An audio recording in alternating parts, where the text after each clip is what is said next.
Before we get into the video, could everyone please subscribe to my Endless Diary Tales channel? Thank you so much. I was back reborn, reliving a day I knew all too well, my 18th birthday. The birthday that no one would acknowledge. I didn't react, I didn't panic, I didn't feel the familiar sting of tears or the familiar knot of disappointment in my stomach. I simply lay there listening. The scent of coffee, strong and sweet, drifted up the stairs, mingling with the faint aroma of bacon. My mother was making breakfast, and Livia, my younger sister, was undoubtedly the center of attention. "Livia, you should wear that blue dress today. It makes you look so elegant," I heard my mother say, her voice filled with that warm, adoring tone she usually reserved for Livia. "Oh, I forgot." Livia's voice, light and airy, responded. "The girls are throwing me a little celebration later. I hope you got me a gift, Mom." A little celebration for Livia's upcoming birthday, which was still a week away. My actual birthday today would be, as always, ignored. I swung my legs out of bed, the worn wooden floorboards creaking beneath my feet. I walked over to the mirror, staring at my reflection. 18 again, young, fresh-faced, with a lifetime of disappointments ahead of me. Except this time I knew better. I watched them from the top of the stairs, leaning against the railing. My mother and Livia sitting at the kitchen table, bathed in the golden morning light. Livia twirled a strand of her blonde hair, chattering excitedly about her plans, while my mother gazed at her with a look of pure, unadulterated pride. My father was nowhere to be seen, probably already at work, buried in his spreadsheets and conference calls. He'd forget too. He always did. My brother Mark wouldn't even be home, too busy with his own life, his own friends, his own important matters. I had lived this exact day before. I knew the script by heart. The forced smiles, the awkward silences, the eventual half-hearted, "Oh right, happy birthday," tossed my way as an afterthought if I was lucky. But this time I wouldn't play my part. I wouldn't wait. I wouldn't hope. I turned away from the scene below, my heart strangely calm. I walked back into my bedroom, closing the door softly behind me. I went to my closet and pulled out a small worn duffel bag. I packed quickly, efficiently. A few changes of clothes, my favorite book, the small amount of cash I'd managed to squirrel away over the years, essentials. I didn't pack any mementos, any photographs, any reminders of the life I was leaving behind. There was nothing here I wanted to keep.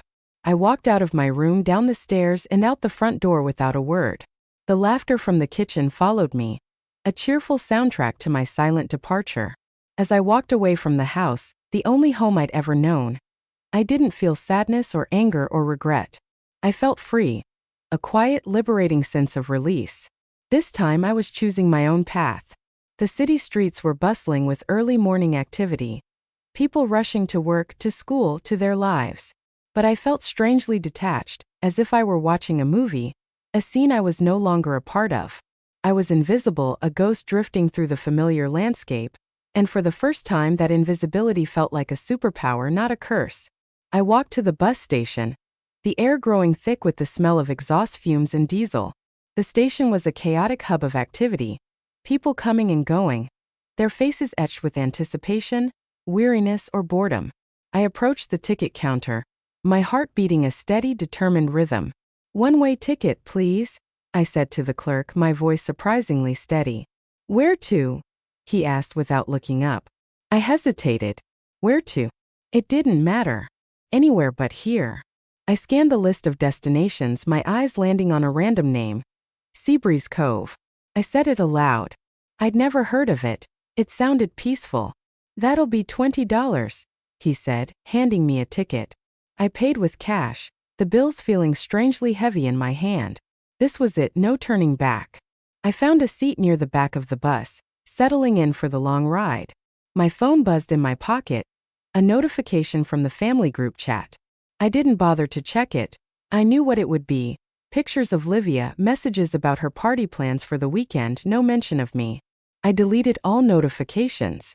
I watched the city blur past the window, the familiar landmarks receding into the distance. The skyscrapers, the bustling streets, the house on Oak Street. It all felt like a distant dream, a life I'd left behind. The memory surfaced unbidden. A small, specific instance of being overlooked. My 10th birthday. My parents had promised me a cake, a special chocolate cake with my favorite frosting. But Livia had decided at the last minute that she wanted to learn to play the violin. My parents, eager to encourage her artistic talent, had rushed out to buy her a violin, completely forgetting about my cake. I'd spent the evening eating leftover pizza alone in my room while Olivia screeched her way through Twinkle Twinkle Little Star downstairs. I pushed the memory away, refusing to let it sting. It was the past and I was moving forward. The bus rumbled on, carrying me away from everything I'd ever known towards an uncertain future. But for the first time in a long time, I felt a sense of hope, a glimmer of possibility. I was free and that was all that mattered. The bus pulled into Seabreeze Cove late in the afternoon. The town was small, quaint, and utterly charming. The air smelled of salt and sea, a refreshing change from the city smog I was used to. Colorful houses lined the narrow streets, their gardens overflowing with flowers. Fishing boats bobbed gently in the harbor, their masts swaying in the breeze.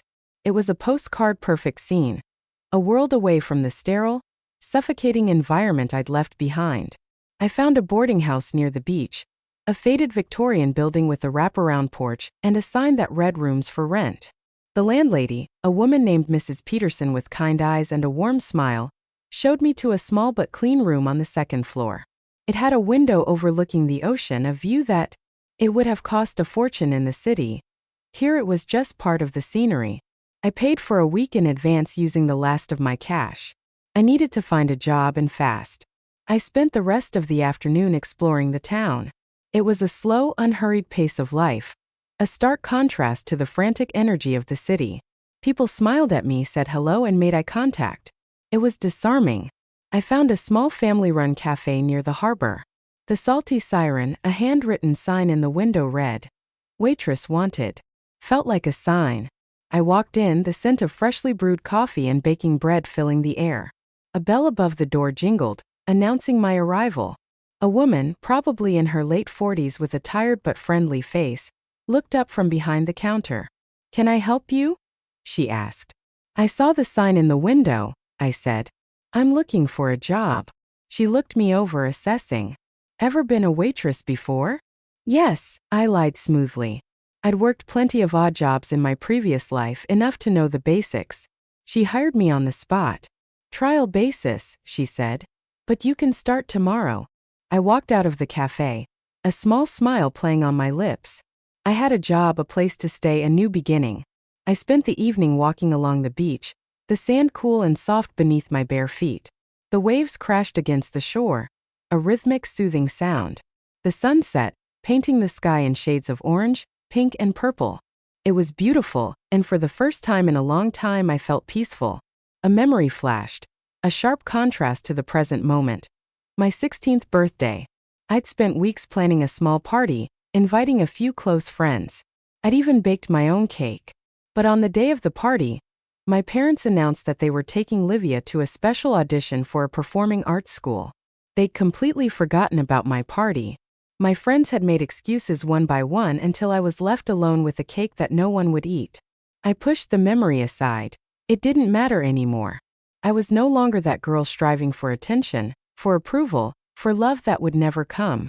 I was here in this new place, creating a new life for myself. I sat down on a piece of driftwood, watching the waves, listening to the cry of the seagulls. I was no longer Serena Vale, the forgotten daughter. I was just Serena, and for the first time that felt like enough. I was content, I was free, and I was finally truly happy. The Vale household hummed with the frenetic energy of pre-celebration. Livia's birthday, or rather the week-long extravaganza leading up to her actual birthday, was in full swing. Balloons bobbed from the ceiling, streamers draped across the doorways, and the kitchen counter was overflowing with platters of hors d'oeuvres and half-finished party favors. A week had passed, 7 days, and no one had noticed that Serena was gone.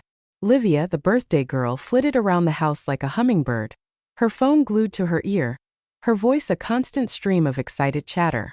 No, pastel pink, not hot pink. Are you blind? Yes, the peonies need to be delivered by noon. I know it's my party. I can have whatever I want." She paused, tapping a perfectly manicured fingernail against her chin. "Mom, where's Serena?" she asked, her tone more irritated than concerned. "I need her to pick up the extra balloons, the ones with the glitter. She knows the place." Her mother, Carol, was elbow-deep in a bowl of something that was supposed to be artisanal dip but looked suspiciously like curdled mayonnaise. Serena? Oh, I don't know, dear. Probably in her room sulking as usual. Livia rolled her eyes. Ugh, she's so dramatic. It's my birthday week. Can't she just be normal for once? She pulled out her phone and typed a quick text. Serena, get to Party Palace now. Extra glitter balloons. Don't be late. She hit send, not bothering to wait for a reply. Serena always did what she was told eventually. Livia continued her preparations, her mind already flitting to the next item on her endless to-do list. The guest list, the seating chart, the playlist. Everything had to be perfect. This was her moment, her time to shine. As the day wore on, a tiny seed of unease began to sprout within Livia. It wasn't concern, not really, more like annoyance. Serena was supposed to be helping. She was always the responsible one, the one who took care of the details, the one who made sure everything ran smoothly. The little celebration her friends had planned turned out to be a rather large gathering at a trendy downtown club. Livia, dressed in the blue dress her mother had suggested, which did make her look elegant, held court surrounded by a gaggle of admiring friends. But even amidst the laughter and the compliments, a nagging thought kept intruding. Where was Serena? She glanced at her phone again, still no reply. That was unusual. Serena always replied eventually, even if it was just a Turk. As the evening drew on and the party was starting, Livia, surrounded by her friends, started to open her gifts. She got a lot of things she liked, but there still was no sign of Serena. For the first time, someone had noticed her absence. Where's your sister? Her friend Ashley asked. Livia frowned. She had forgotten about her. A full month had passed since Serena walked out the door, and the silence in the Vale household was deafening. Not a peaceful silence, but a strained, uneasy silence filled with unspoken accusations and growing anxiety. Carol, Serena's mother, finally broke. She pulled out her phone, her fingers trembling slightly, and typed a text message. Serena, where are you? You haven't been home in a while. Call me. She stared at the screen, waiting for the familiar delivered notification. It never came. She hit resend, still nothing. She deleted the message. Maybe Serena had just changed her number. That was it, she was being silly. More time passed. Days bled into weeks. The silence stretched, becoming unbearable. It was Richard, Serena's father, who finally cracked. He needed help.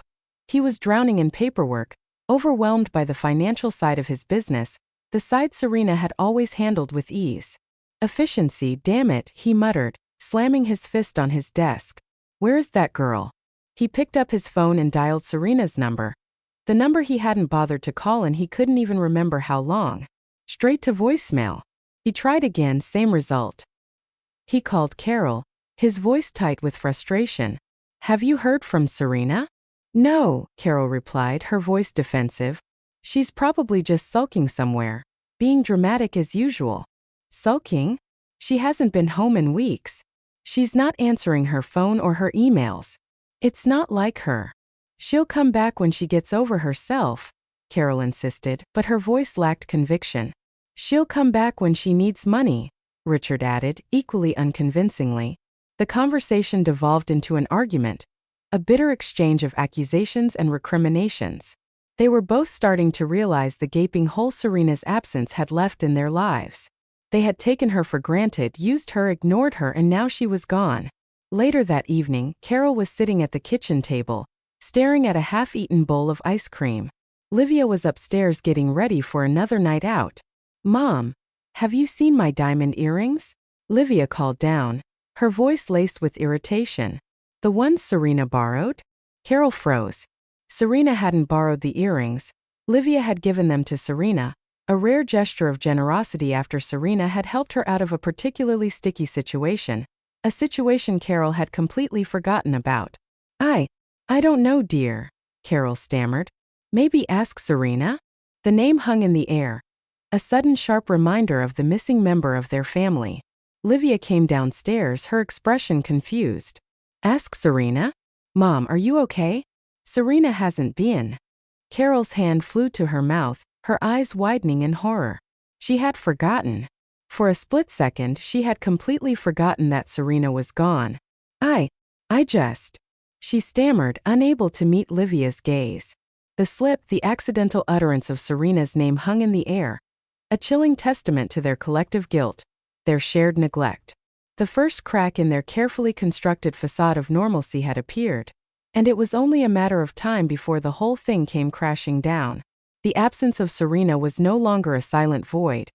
It was a gaping wound festering and spreading its poison throughout the Vale family. They were like a poorly constructed building, suddenly missing a crucial support beam, and the cracks were starting to show. Richard, Serena's father, was the first to feel the full impact. His business, a small but once thriving construction company, was spiraling downwards. He'd always relied on Serena to handle the finances, the paperwork, the intricate details he'd never had the patience for. She had a knack for numbers, a quiet efficiency that had kept the company afloat. Now invoices went unpaid, bills piled up, and clients grew increasingly frustrated. He was drowning in a sea of red ink, his carefully constructed empire crumbling around him. He tried to manage it himself, but he was lost. He didn't understand the spreadsheets or the software, the intricate dance of debits and credits. He'd always just signed where Serena told him to sign. He trusted her implicitly. He'd never bothered to learn the details. Now he was paying the price. Meanwhile, Mark, Serena's brother, found himself embroiled in a scandal of his own making. A series of reckless decisions fueled by alcohol and a sense of invincibility had landed him in hot water. A compromising video, a leaked email, a disgruntled ex-girlfriend. It was a perfect storm of bad choices and public humiliation. In the past, Serena would have been there to clean up his mess. She had a knack for smoothing things over, for negotiating with all parties, for spinning the narrative in his favor. She was the fixer, the problem solver, the one who always knew what to do. But Serena wasn't there, and Mark was left to face the consequences alone. Livia, the golden child, the pampered princess, was also feeling the sting of Serena's absence. Her carefully cultivated social life, once a whirlwind of parties and popularity, was starting to unravel. She realized, with a growing sense of unease, that Serena had been the silent architect of her social success. Serena had been the one who remembered birthdays, who sent thank-you notes, who smoothed over awkward situations, who mediated disputes between friends. Serena had been the one who made sure Livia always looked good, always said the right thing, always had the perfect connections. Without Serena, Livia was floundering. She made social gaffes, offended influential people, and forgot important events. Her carefully constructed image, the image of the perfect, popular, effortlessly charming girl, was starting to crack. The family, once a unit of albeit dysfunctional support, was now a collection of isolated individuals, each struggling with their own problems, each blaming the others for their misfortunes. The arguments grew more frequent, more bitter, more pointed. If Serena were here, she'd know what to do. Richard would snap at Carol, his voice filled with frustration and resentment. "Don't you dare blame Serena for your incompetence." Carol would retort, her voice tight with anger. "You're the one who ignored her, who treated her like a servant. And you're the one who spoiled Livia rotten, who never gave Serena a second thought." Livia, caught in the crossfire, would retreat to her room, her phone clutched in her hand, scrolling through social media, desperately seeking validation from a world that was increasingly indifferent to her. The realization, slow and painful, began to dawn on each of them. They had relied on Serena. They had taken her for granted. They had treated her like a shadow, an afterthought, a convenient solution to their problems. And now she was gone. It was Carol, sitting alone in the kitchen one evening, staring at a faded photograph of Serena, who finally articulated the unspoken truth. The photograph showed Serena as a child, a shy, awkward girl with a gap-toothed smile, holding a handmade birthday card. A card Carol had barely glanced at before tossing it aside. She picked up the photograph, her fingers tracing the outline of Serena's face. She looked at the card, the childish scrawl, the heartfelt message, and she realized with a sickening jolt of guilt that she didn't even know her own daughter. She didn't know her favorite color, her favorite food, her dreams, her fears, her hopes. She had been so focused on Livia, on Mark, on Richard, that she had completely overlooked Serena. She had treated her own daughter like a ghost, a shadow, a non-entity, and now that's exactly what she had become. A ghost haunting their lives with her absence, a constant reminder of their collective failure. The glue that had held their fragile family together was gone, and they were falling apart piece by piece. The cramped room at Mrs. Peterson's boarding house had served its purpose. It had been a sanctuary, a place to regroup, to plan my next move, but it was time to move on. I'd saved enough money from my waitressing job to afford a small apartment, a tiny studio overlooking the harbor. It wasn't much, but it was mine, my own space, my own haven, a place where I could finally start to build a life for myself on my own terms. The Salty Siren had been a good starting point, a way to get my feet wet, to learn the rhythm of this new town, but I knew I couldn't wait tables forever. I had skills I'd honed in my previous life that had been ignored and undervalued by my family. In my old life, I'd been the quiet, efficient one, the one who handled the family's finances, who organized their schedules, who solved their problems. I'd also had a knack for computers, a talent I'd kept hidden, a secret passion I'd never dared to pursue. Now I was free to pursue it. I used my savings to buy a used laptop, a powerful machine capable of handling the tasks I had in mind. I started small, offering my services online: website design, data analysis, online marketing. Word spread quickly. I was good, damn good, and I was fast, reliable, and discreet. My business grew slowly but surely. I named it Phoenix Solutions, a nod to my own rebirth, my own rise from the ashes of my past life. I also started to make friends, real friends, people who saw me, who valued me, who appreciated me for who I was, not for what I could do for them. There was Sarah, the owner of the Salty Siren, who had given me my first job. There was Mark, a different Mark thankfully, a local fisherman who shared my love of the ocean. There was Emily, a bookstore owner who had that cozy feeling. We'd gather at the beach for bonfires, share stories, laugh, and for the first time in my life I felt like I belonged. But the past wasn't completely gone. It lingered in the shadows of my mind, in the flashes of memory that still haunted me. The screech of tires, the blinding headlights, the crushing impact, the darkness, the accident. The accident that had ended my previous life. I remembered it now in vivid, terrifying detail. I'd been driving home from late-night study session. Exhausted, stressed, overwhelmed by the constant pressure to be perfect, to be invisible, to be everything and nothing at the same time. A drunk driver has run a red light, plowing into my car. I hadn't stood a chance. The memory still made me shudder, but it no longer held the same power over me. It was a part of my past, a part of who I was, but it didn't define me. I had survived. I had been given a second chance, and I wasn't going to waste it. I was building a new life, a life filled with purpose, with joy, with genuine connection. I was Serena reborn, and I was finally free. The Vale family was in full-blown panic mode. Serena's continued absence had shattered their carefully constructed facade of normalcy, revealing the gaping void at the heart of their family. Carol, fueled by a potent mixture of guilt and desperation, was leading the charge. She'd started with the obvious: Serena's old job at the accounting firm. Serena Vale? The receptionist had said, her brow furrowed in confusion. I'm sorry, but we have no one by that name working here. Carol had insisted, showing the receptionist a photograph, her voice rising in frustration, but it was no use. Serena had vanished without a trace, leaving no forwarding address, no contact information, nothing. Livia, meanwhile, had turned to social media, her usual hunting ground, but Serena's profiles were gone, deleted, erased. It was as if she had never existed in the digital world. Livia, the social media queen, was baffled. How could someone simply disappear from the internet? It's like she's a ghost, Livia muttered, her fingers flying over her phone, desperately searching for any trace of her sister. Richard, desperate and out of options, finally resorted to hiring a private investigator. He handed the PI a worn photograph of Serena, the same one Carol had shown the receptionist.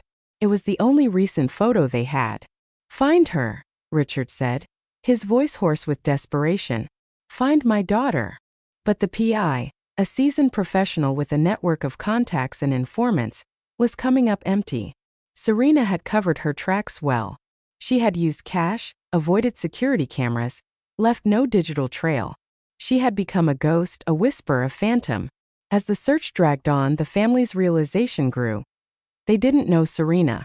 They didn't know her friends, her habits, her interests, her dreams. They had overlooked her so completely, so consistently, that they had no idea where to even begin looking for her. They had treated her like a shadow, an invisible presence in their lives, and now she had become just that.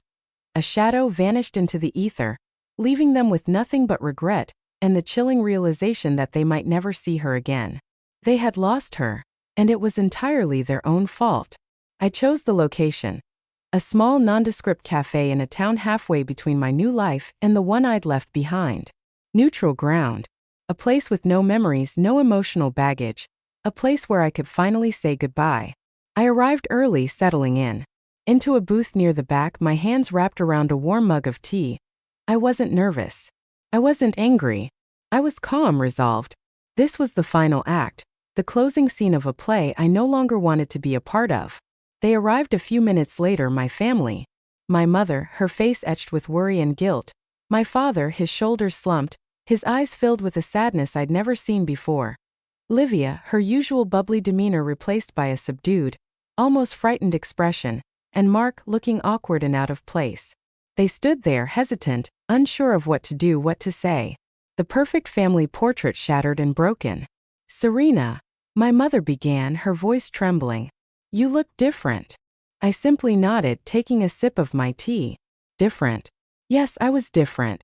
I was stronger, more confident, more myself. They sat down, crowding around the small table, their presence filling the space. A stark contrast to the quiet solitude I'd grown accustomed to. The apologies came first, a torrent of words, a flood of regret. "We're so sorry," Serena, my mother said, her voice choked with emotion. "We didn't realize. We didn't see. We were so wrapped up in our own lives." "We need you," my father added, his voice hoarse. "Please come home. Things are falling apart without you." Livia, for once, was silent, her eyes downcast, her fingers twisting nervously in her lap. Mark mumbled something. I listened patiently, letting them pour out their guilt, their remorse, their pleas. But their words felt hollow, empty. They were too late. They spoke of how much they missed me, how much they needed me, how much they regretted their actions. But their words were like raindrops on a window pane, sliding away without leaving a trace. When they finally finished, when the silence settled around us, heavy and expectant, I looked at them, each one in turn. My mother, her eyes red-rimmed and pleading. My father, his face etched with a weariness that went beyond mere exhaustion. Livia, stripped of her usual bravado, looking lost and vulnerable. Mark, he was never part of the picture. "You never remembered me when I was there," I said, my voice calm and steady, devoid of any emotion. "You never saw me, never heard me, never acknowledged my existence. I was invisible, a shadow in your perfect family portrait." I paused, letting my words sink in. "So why," I continued, my gaze unwavering, "should I remember you now?" The silence that followed was deafening. Their faces, a mixture of shock, disbelief, and dawning horror, reflected the truth of my words. I stood up, placing my untouched tea on the table. There was nothing more to say. "Goodbye," I said, my voice soft but firm. And then I walked away. I walked away from the table, from the cafe, from my family, from my past. I walked away, leaving them behind this time for good. As I stepped out into the sunlight, I felt a sense of closure, of finality. The weight that had been pressing down on me for so long. The weight of their neglect, their indifference, their casual cruelty, it was finally gone. I was free, truly free. Of Serena Veal had finally been laid to rest, and a new woman, a woman of strength, of resilience, of self-worth, had taken her place. The future was uncertain, yes, but it was mine, and that was all that mattered. The salt air whipped through my hair as I stand on the balcony of my apartment overlooking the harbor. The fishing boats are returning, their silhouettes stark against the fiery glow of the setting sun. It's a scene I've witnessed countless times, but it never fails to fill me with a sense of peace, of belonging.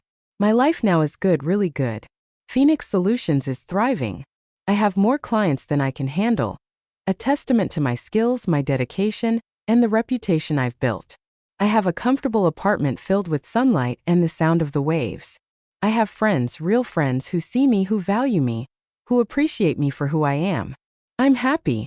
It's a simple word, but it carries a weight, a depth of meaning that I never understood before. Happiness isn't the absence of pain or struggle or sadness. It's the ability to embrace life in all its messy, unpredictable glory, and to find joy in the everyday moments. The past is still there, of course. It's a part of me woven into the fabric of my being. I still remember the birthdays that were forgotten, the achievements that were overlooked, the constant feeling of being invisible. I remember the accident, the pain, the darkness. I remember the rebirth, the decision to walk away, the fear and the freedom of starting over. But the past no longer defines me. It no longer has the power to hurt me. It's a chapter in my story. A chapter that has been closed but not forgotten. I've learned that forgiveness isn't about condoning what happened. It's about releasing the hold it has on you. I haven't forgiven my family, not entirely, but I've let go of the anger, the resentment, the bitterness. I've moved on and I've built a new life. A life filled with purpose, with connection, with joy. I've surrounded myself with people who see me, who hear me, who value me for who I am. I've found my place in the world, a place where I belong. As the sun dips below the horizon, painting the sky in shades of orange, pink, and purple, I take a deep breath, filling my lungs with the cool, salty air. I am Serena. Not the forgotten daughter, not the ghost, not the victim, just Serena. And I am finally truly free. At last I am happy.